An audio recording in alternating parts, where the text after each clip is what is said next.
I've delayed coming out to speak to you.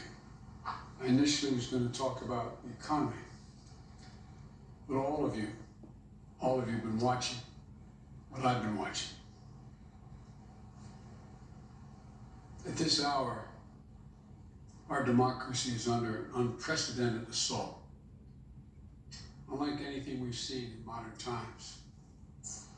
An assault on the citadel of liberty, the Capitol itself.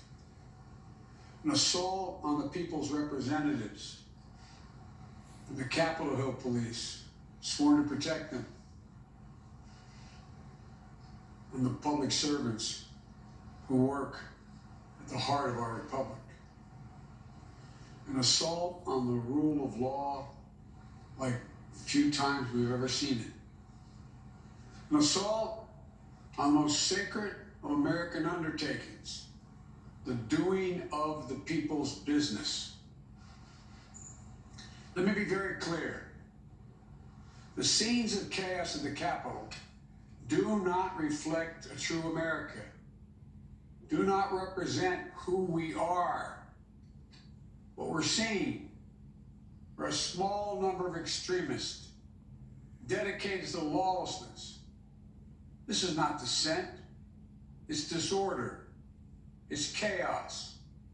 It borders on sedition, and it must end now.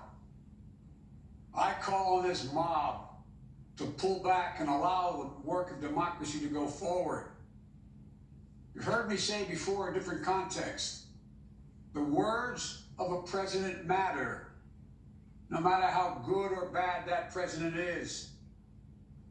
At their best, the words of a president can inspire.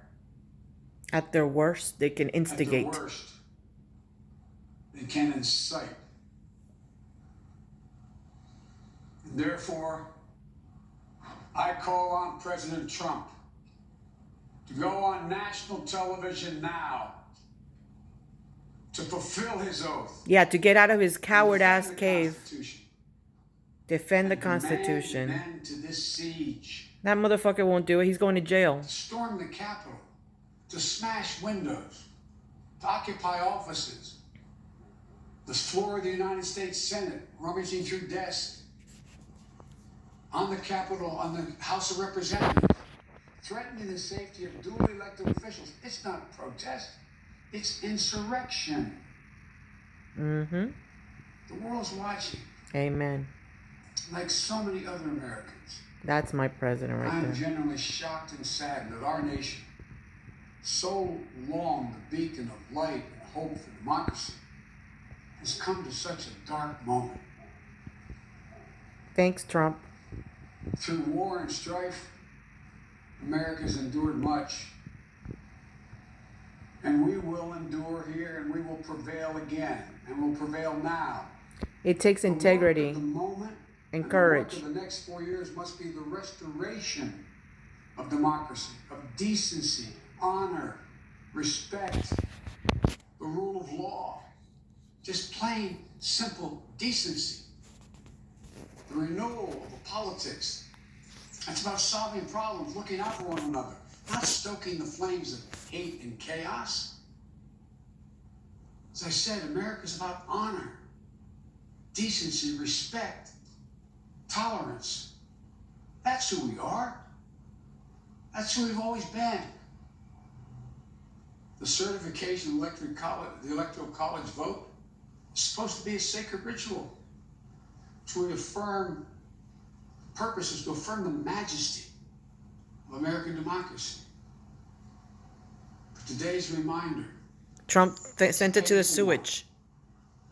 that democracy is fragile, and to preserve it requires people of goodwill, leaders of the courage to stand up, who are devoted not to the pursuit of power, but or the personal interest pursuits of their own selfish interests at any cost, but of the common good. Mm-hmm. Think what our children watching television is thinking. Think what the rest of the world is looking at. for nearly 2.5 centuries.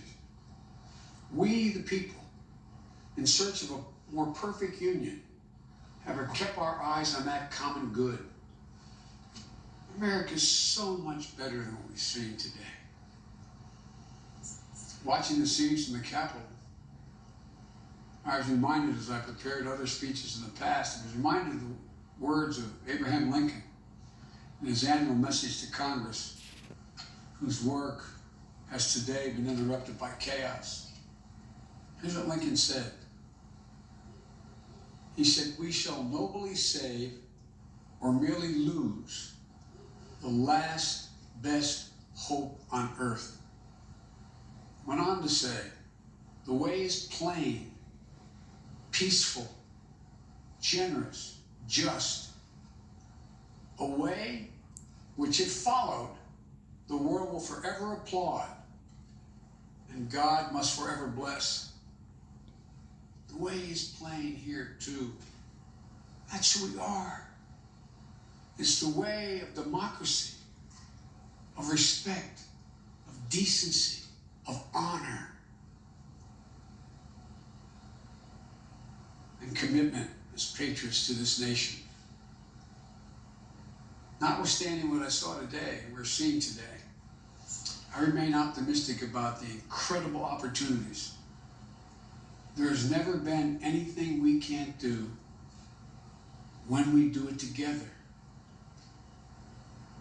And this God-awful display today is bringing home to every Republican and Democrat and Independent in the nation that we must step up. This is the United States of America. There's never, ever, ever, ever, ever been a thing we've tried to do that we've done it together. We've not been able to do it. So President Trump, step up. May God bless America. May God protect our troops and all those folks at the Capitol who are trying to preserve order. Thank you, and I'm sorry to have kept you waiting. Wow, that's a class act. Wow. Are you concerned about your inauguration, sir? Sir, have you spoken to McConnell today? Sober statement from the President-elect Joe Biden. He will be inaugurated 2 weeks from today, as a matter of fact, coincidentally, calling on the president to go before a camera and speak to it. Call it a siege, a storming of the Capitol. Hang on, he's still talking. Enough is enough is enough.